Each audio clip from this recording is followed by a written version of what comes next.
반갑습니다. 네, 안녕하세요. 예. 반갑습니다. 예, 반갑습니다. 자, 지금 처음 이제 나오셔가지고 굉장히 설레고 좀 긴장되시겠지만 먼저 시청자분들께 간단한 본인 소개부터 해주시죠. 저는 원탁의 기자의 넘버원 애청자이면서 원탁의 기자 제4회 멤버를 꿈꾸는 세종특별자치시 산업입지과장 남공호입니다. 반갑습니다. 제 사회 멤버를 꿈꾸시는 네, 거고요. 맞습니다. 부정스러운 사회인데? 오늘 원래 우리가 이제 남공호 과장님을 특별히 모신 이유가 있죠, 사실. 예. 어떤 이유였었죠? 뭐 오늘 주제가 충청권 사계시도 상생이고, 그렇죠. 저희가 뭐 지금 산업입지과장님이 이제 오셨는데, 시청 공무원분들이나 시청자분들이 왜 그 산업입지과장님이 오늘 이 자리에 오셨을까 이제 생각하실 분들이 있을 텐데, 다 이유가 있습니다. 저희가 미리 컨셉을 정했던 것이 대전, 충남, 세종, 대전에 살고 있는 네 사람입니다. 그래서 남궁 과장님은 대전에 살고 계시고, 그 다음에 우리 김호승 기자는 천안, 충남, 그리고 이승동 기자는 청주, 충북, 예. 저는 세종 이렇게 살고 있고요. 예. 다만 오늘 컨셉은 예. 과장님이 이제 세종시청에서 근무를 하고 계시기 때문에 세종시 입장을 좀 대변하시는 걸로 하시고, 그다음에 충남, 충북, 그리고 저는 대전이 고향이기 때문에 좀 대전의 입장을 좀 대변하는 쪽으로 한번 좀 서보자라는 것이 이제 컨셉이었고요. 그 방향에서 오늘 내용을 전개하면 되지 않을까. 오늘 주제가 충청권의 좀 상생. 지금 현재는 사실 좀 일부 갈등이나 좀 서로 이제 금이 가고 있는 모습들을 좀 보이고 있는 것 같아서 다소 이제 아쉬운 부분이 있어서 이제 그런 이야기들을 좀 저희가 나누고 있었는데, 저는 이제 충남도청에서도 아마 근무를 하셨던 걸로 알고 있고, 지금 세종시에서도 아마 제가 앞서 소개해드린 대로 균형발전 담당관이라든지 아니면 정책기획관도 지내기 때문에 아마 두루 알고 계시지 않을까 싶어요. 최근에 충청권 모습 좀 어떻게 보고 계세요? 초초에 이런 좀 비아냥이 좀 있습니다. 예를 들면 충북 세종시, 대전시 세종구. 최초에 서두에도 말씀드린 것처럼 세종시가 원래 큰 그림으로 출범했을 때는 지방 분권을 실현하고 균형 발전을 선도하고 마지막으로는 실질적 행정수도를 만들자는 큰 그림이 있었는데, 그 그림이 있을 때 충청권의 협의회에서 아주 옥동자가 태어난 그런 5년 전의 모습이 기억하고 있는데요. 상상하면서 알게 모르게 세종시가 커가면서 견제 아닌 견제를 하면서 충북 세종시니, 대전시 세종군이 이런 식으로 갈등 아닌 갈등이 나타나고 있던 또 사실인데요. 행정 실무적으로 봤을 때도 그런 모습이 비춰지는 거에 대해서는 개인적으로 죄송스럽지만, 한편으로는 저희 시가 출범한 지 작년으로 5년, 착공한 지 10주년이 됐던 해가 2017년입니다. 그렇죠. 그만큼 빠른 시일 내에 우리 시가 많이 성장한 건 또 아닌가 하는 또 반면교사도 해보고 합니다. 세종시 출범으로 인해서 뭐 충북이나 충남이 좀 손해봤다, 뭐 이런 아까 인구가 좀 감소했다, 뭐 이런 뭐 문제 제기들을 좀 하기도 했었는데, 그 점에 대해서 좀 어떻게 보세요? 뭐 세종시 출범으로 인해서 충남, 충북, 대전이 손해를 보고 있다. 이 점에 대해서는 세종시 관계자 입장에서는 어떻게 보십니까? 저희 이제 개인적인 경험을 바탕으로 말씀을 드리면, 제가 이제 충남도청에서 근무를 했었던 때 제가 이제 백제문화재 아주 유명합니다. 백제문화재 그렇죠. 저희 세종 시민들도 굉장히 향유하는 하나의 문화관광 축제인데, 예. 백제문화재 관광 마케팅 팀장을 담당했던 당시의 기억을 해보면 이 행사 기간이 보통 일주일 정도 진행이 되는데, 대체적으로 야간 행사에는 거의 많은 부분이 나오지 않으세요. 굉장히 썰렁한 모습을 나타냈던 모습을 보였는데, 제가 최근에 공주에서 했던 사실 부여했던 곳을 가보면 야간 프로그램이 굉장히 활성화되어 있고 체험 프로그램이 굉장히 활성화되어 있습니다.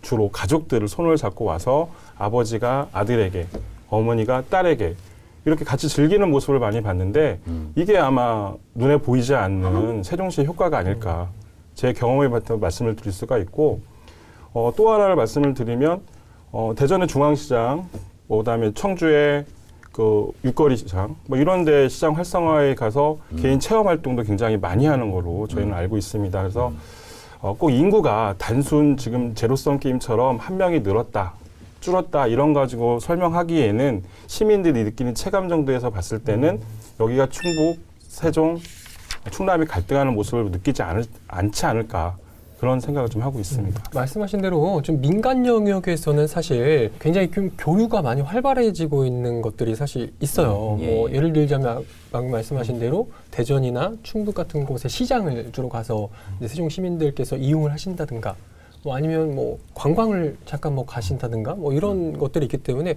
그만큼 손해 본다는 그 생각만큼 이렇게 들지는 않는데, 뭐 민간에서도 이 밖에도 좀 활발하게 이루어지고 있는 뭐 교류 활동 같은 게 있다면 뭐 있을까요? 소위 말해서 오래된 도시들 같은 경우에는 특히 이제 뭐 이순동 기자가 앞에 있는데 이런 얘기해서 좀 그렇지만 청주 같은 경우에는 좀 약간 텃세가 심하다라는 얘기를 많이 들었거든요. 저희 형님도 잠깐 거기서 근무한 적도 있었고 그랬지만 뭐 식당을 하나 영업하려고 하면 주변에서 엄청난 텃세를 부린다 이런 얘기가 좀 그렇죠. 있었는데 세종은 그런 텃세가 전혀 없어요. 그러다 보니까 청주의 유명한 짬뽕집이 그 금남면 대평리에 좀 들어와서 성황리에 영업 중이고 네. 그다음에 오믈렛집도 유명한 집인데 거기도 이제 같이 영업하고 있고 뭐 충남 같은 경우에는 그 대표 브랜드 그러니까 한우 브랜드가 토바오인데 토바오 식당이 장군면에 오픈해서 거기도 지금 잘 되고 있고 대전 같은 경우에는 칼국집이 또 최근에 고운동에 넘어왔고 그다음에 뭐 떡볶이 우동으로 유명한 집 거기도 고운동으로 와서 많이 하시네요. 잘 되고 있어요. 민간에서는 이렇게 자연스럽게 좀 되고 있다는 그럼요. 거죠. 예. 이제 앞으로 이제 정책적으로도 많이 네 개 지자체가 서로 풀어가는 노력들이 굉장히 중요하지 않을까 싶고 사실 오늘도 이제 그런 이야기를 좀 나누기 위해서 뭐 세 분 이제 모이신 건가 아닌가 이제 생각을 하는데 일단 제가 생각할 때 이제 네 개 지자체의 좀 상생이라고 한다면 사실 BRT가 가장 대표적인 모델이 아닐까라는 생각을 저는 문득 해봤어요. 왜냐하면 지금 현재도 BRT가 대전에서 세종시 이제 신도시 또 오송역까지 연결되면서 굉장히 세 개 지자체를 그 BRT라는 버스로 인해서 굉장히 시민들이 서로 교류하고 상생할 수 있는 그런 모습이 아니었가 이제 그런 생각을 하게 되는데 앞으로 그런 BRT가 뭐 천안이라든지 인근 그 네 개 지자체 이제 인근 도시로까지 굉장히 많이 퍼져 나가게 되면 이 부분이 굉장히 좀 중요해지지 않을까 싶은데 어떻게 혹시 보세요? BRT 부분은 실제로 지금 상생 모델로서 지금 활용이 되고 있고요. 신압으로 차근차근 상생의 문은 열리고 있습니다. 2006년에 그 당시 건설교통부에서 행복도시 건설 기본계획을 만들면서 거기 내용에도 조화로운 상생이라는 행복도시 건설 방향이 이미 담겨 있고요. 그 방향성에서 대전과 충북, 세종, 충남을 하나의 생활권, 이제 뭐 행복청에서 이렇게 표현하더라고요. 메갈로폴리스라고 해서 거대 광역권, 뭐 이렇게 해가지고 500만 이상의 도시가 하나의 생활권으로서 이제 성장하는 그런 도시를 지향한다 이렇게 나와 있기 때문에 흐름은 그렇게 가고 있는데 거기에서 이 흐름을 마치 세종시만을 위한 어떤 도시 성장이다라고 바라볼 것이 아니라 자연스럽게 지켜봐주면서 서로 줄 건 주고 받을 건 받는 그런 모습으로 갔으면 좋겠고 김우승 기자가 얘기한 것처럼 저도 BRT 부분이 광역으로 뻗어나가면서 연결되고 무료 환승이 실현되고 이런 부분들이 상생의 첫걸음으로서 중요한 것이 아닌가 저도 그렇게 받아들이고 있습니다. BRT뿐만 아니더라도 사실 좀 상생의 대표적인 예시가 지금 세종을 중심으로 한 그 광역 교통망이 상당히 좀 잘 구축이 되고 있잖아요. 그래서 그것만 보더라도 그 행복도시에 투입되는 예산의 굉장한 부분을 차지하는 걸로 알고 있는데 그런 부분에 있어서 상당히 주변 도시도 굉장히 시너지 효과나 상생 효과가 있지 않을까 싶은데 그 행복도시 특별회계 그 주변 도시 소통망 강화는 이제 도로 예산이나 이런 것들이 거의 한 1조 원 가까이 집행이 됐는데요. 지금 자료를 보고 말씀드리면 그 청주, 오송, 대전, 공주 그 충청권과 행복도시를 연관하는 행복도시 구간을 제외하면 약 900억의 행태가 충북에 또 이게 좀 집중이 됐고요. 9천억 원. 9천억 원. 죄송합니다. 9천억 원이 됐고요. 근래에 봤을 때는 뭐 한 예로 봤을 때는 그 충청권의 수건이었죠. 세종 청주 고속도로가 개통되는 그 결과물을 얻었습니다. 그리고 청주공항 접근성이 지금 세종시로 인해서 이런 도로 건설로 인해서 많이 이제 그 확대되고 있는 그런 상황이죠. 그래서 이제 뭐 세종시가 아까도 뭐 서두에 말씀드렸지만 세종시가 이제 정상화되고 그 발전해 가면서 충청권의 공동체가 더 뭐 발전할 수 있는 계기가 되고 있다는 것은 분명한 사실입니다. 덧붙여서 말씀드려야 될 것 같은데 그 행복도시를 2030년까지 건설하는데 그 국비가 8조 5천억 원이 투입되잖아요. 총 22조 5천억. 네, 22조 5천억. 이제 LH의 어떤 뭐 토지 보상비 이런 걸 뭐 빼고 순수하게 이제 그 건설 비용으로 하는 8조 것이 이제 8조 5천억 네. 원인데 그 8조 5천억 원 중에서 2조 2천억 원 이상이 대전, 충남북, 세종을 연결한 광역도로 건설비로 지금 그 투입이 되고 있어서 2020년까지 그 예산이 다 쓰이거든요. 그러면 거의 4분의 1 가까이가 이 하나의 생활권을 만드는 데 쓰여진 거거든요. 어찌 보면은 우리가 정말 세종시에서 이기주의적으로 바라보면 왜 이거를 광역도로 연결비에 쓰냐. 이 세종시에 지금 건설하고 지연된 사업들이 얼마나 많은데 이렇게 얘기하면 사실 또 할 말이 없는 건데 이미 이렇게 많이 쓰이고 있는데 자꾸 작년에 뭐라고 했죠? 변재일 의원이 행복도시 특별회계에서 충북 이론이라든가 대전에 더 쓰일 수 있도록 해야 된다. 법을 만들어야 된다. 이렇게 얘기하는 것 자체는 굉장히 어불성설이라는 생각이 좀 들거든요. 그런 부분에 대해서 시민들도 불만을 갖고 있는 사람들이 상당히 있습니다. 근데 저는 이렇게 말씀을 드리는데요. 모든 길은 세종으로 통합니다. 그 가운데 또 세종이 딱 세종을 있네요. 중심으로 광역 교통망이 설계되어 있기 때문에 예. 너무 조급해하실 필요 없고 2030년이 되면 모든 집중이 세종시가 되기 때문에 모든 길은 세종으로 통합니다. 이 한마디로 이 말을 또 충남이나 충북에서는 또 약간 다소 불편하게 생각할 수도 있을 것 같아요. 근데 이제 세종시 건설로 인해서 충청권 전체가 발전적으로 변하고 있다는 것은 네.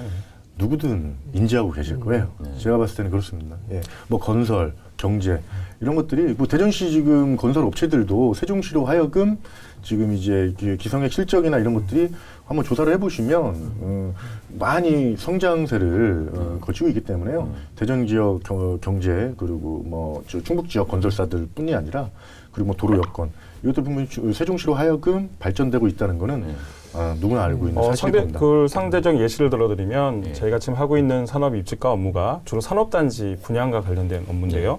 지금 세종시의 중요한 자족기능 향상 그런 측면입니다. 근데 지금 아시는 것처럼 수도권에 50% 이상의 경제력과 인구력이 집중되어 있는 상황에서 산업단지를 조성을 해도 분양이 안 됩니다. 전국적으로 한 30% 이상의 미분양 상태로 늘고 있는데요. 그 마지노선, 마지막까지 데드라인이 어디냐면 평택이에요.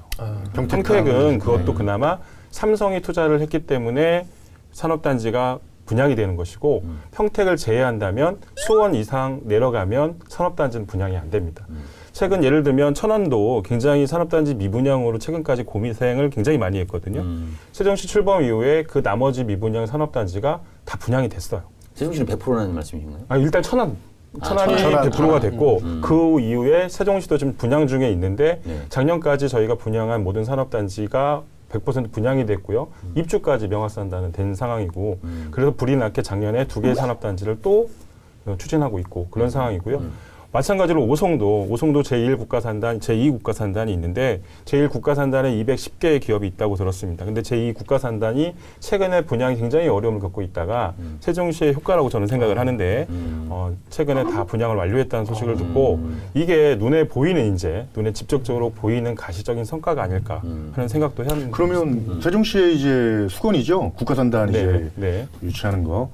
그럼 국가산단을 이제 유치했을 때 조성됐을 때 충청권에 어떤 긍정적 영향이 있을까요? 한편으로는 좀 국가산단 얘기를 꺼내면 국가적 차원의 큰 힘이 되고 세종시에 힘이 된다 말씀드리고 싶은데 또 강론에 들어가면 충북에서도 국가산단을 추진하고자 하고 충남에서도 하고자 하고 대전은 특구라는 이름으로 또 산단을 추진하고 있기 때문에 또 다른 경쟁 관계도 있긴 합니다. 근데 이걸 큰 틀에서 산업 입지적인 걸로 봤을 때 천안을 중심으로 경부선을 중심으로 오송산업단지가 있고요. 그다음에 세종이 있고 그 밑에 대덕이 있습니다. 그렇죠. 하나의 큰 산업벨트가 그러니까 우리가 지금 산업화 시대 때 남동 임해공단을 중심으로 발생했던 울산부터 창원까지의 그런 우리 대한민국 산업축이 있었는데요. 아빠 4차 산업혁명 시대에 세종, 오송, 대전을 잇는 또 다른 산업축이 만들어질 수 있기 때문에 이거는 국가산단 추진하는 근본적인 문제로 싸우지 말고 그런 큰 그림 차원에서 계속 제가 큰 그림 얘기를 하지만 큰 그림 차원에서 국가산단은 중앙부처가 가깝게 있는 세종이나 오송이나 충남에 같이 만들어져서 국가의 발전, 앞으로의 발전을 이끄는 힘이 돼야 되지 않을까 생각하고 있습니다. 근데 여기서 이제 대전시 입장으로 바라보면 이제 인구를 이제 가장 많이 유출된 곳이 이제 대전시인데 대전시에서도 반론을 하나 또 제기하는 것이 우리 기업들 많은 기업들이 지금 세종으로 자꾸 빨려가고 있다. 예를 들어서 뭐 그 특장차 업체 되게 큰 업체도 세종으로 이전을 했고 그리고 이제 사생활권에 이제 그 산학연 클러스터에도 지금 행복청이 주로 유치를 했는데 거기에 절반 이상이 대전 기업들이다. 이제 이렇게 되면서 자꾸 빼가기를 한다. 이제 이런 것에서 문제 제기를 하고 있는 부분이 있는데 거기서 원래 대전하고 세종 간에 상생산업단지 얘기도 좀 나왔던 것 같은데 좀 그런 부분에서 사실은 대전에서 문제 제기는 할 수 있다고 생각하거든요. 그런 부분은 좀 어떻게 충분한 문제 제기가 가능합니다. 근데 이거를 기업도 이렇게 발전하는 그런 생물체라고 생각하셔야 되는데 기존에 대전에서 100이라는 사이즈로 산업을 하시던 분이 충분하게 역량을 갖춰서 산업화가 키워지고 있어요. 그 키워진 부분에 대한 그 공급지가 필요한데 그것을 세종으로 잠시 영역을 확장했을 뿐이지 대전 자체를 포기한 건 아니거든요. 그러니까 너무 그 자기가 대전에서 잘 키웠던 회사가 그냥 알짜배기 이동한다는 게 아니라 이 회사가 더 커지고 있다. 그러면 세종과 대전의 파이가 더 커지고 있다. 이렇게 생각을 해주셔야 되는데 당장은 아무래도 저희 공무원 같은 경우에 세금이 빠져나가니까 법인세, 그렇죠. 법인세부터 해서 지방세, 예. 주민세가 빠져나가니까 예. 그런 것 같습니다. 예.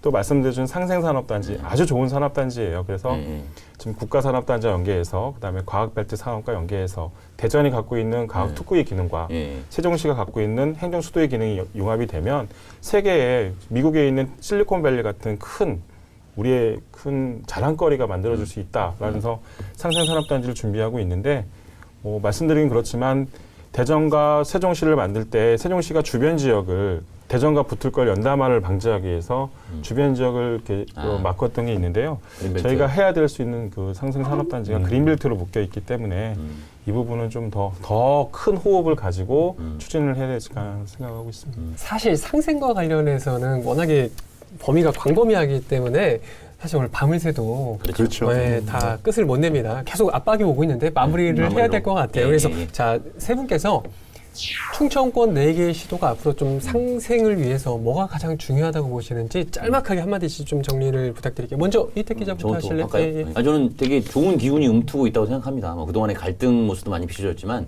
행정수 개헌이 이제 막바지에 들면서 충청권을 하나로 모으는 하나의 기폭제 역할을 할 거라고 저는 기대하고 있고요.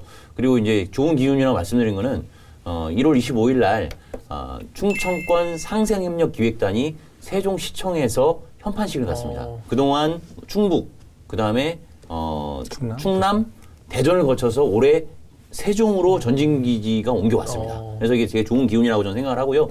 그 현판식 하고 나서 15분 후에 충청권 상생협력 결의대회가 또 세종시청에서 있습니다. 아마 이 방송 나갈 때쯤이면 진행이 된 후일 겁니다. 그런가요? 예. 그래서 잘 될 거라 생각하고 저희들의 이런 그 4개 시도 입장에서 얘기했던 그런 내용들이 잘 이게 충북과 대전에도 잘 반영이 돼서 좀 좋은 모습으로 갈 거라고 저는 그렇게 믿고 싶습니다. 그 세종시가 출범하면서 이제 수천 년간 이어져온 대한민국 일국 중심 문화가 지금 바뀌고 있고 그리고 정치 경제 중심도 지금 바뀌어가고 있습니다.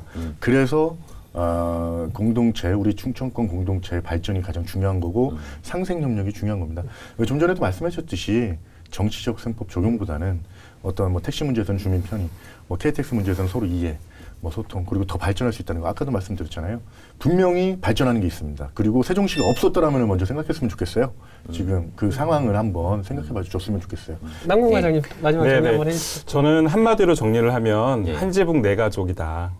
한지붕 네 가족에 그동안은 충청이라는 표현을 해서 충남과 충북이 있다가 딱 1989년인가요? 40년 전에 대전시라는 아들을 낳았고 그다음 최근 5년 전에 세종시라는 늦둥이를 봤습니다. 준비하셨네, 지금.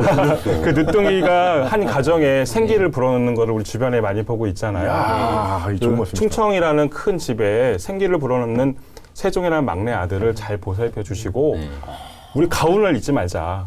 충청의 가훈은 뭐였냐면 세종시가 태어났을 때 만든 가훈은 뭐였냐면 균형발전, 자치분권, 실질적인 행정수도다. 이 가훈을 크게 만들어 놓으면 형제들끼리 싸울 수도 있죠. 형제들끼리 질서를 만들 수도 있죠. 그건 우리 가족의 문제니까 외부한테 표현하지 말고 우리가 스스로 해결해내고 가훈을 잃지 말고 한지붕 네 가족 잘 살아보겠습니다. 말씀하신 대로 그 어린 좀 세종시가 더 커가는데 옆에서 이제 많이 도움을 줘야 되는 건 맞을 것 같고 또 그 과정에서 충분히 또 4개 지자체 간의 그런 배려와 관심들이 더 필요하지 않을까 그런 생각을 해봅니다.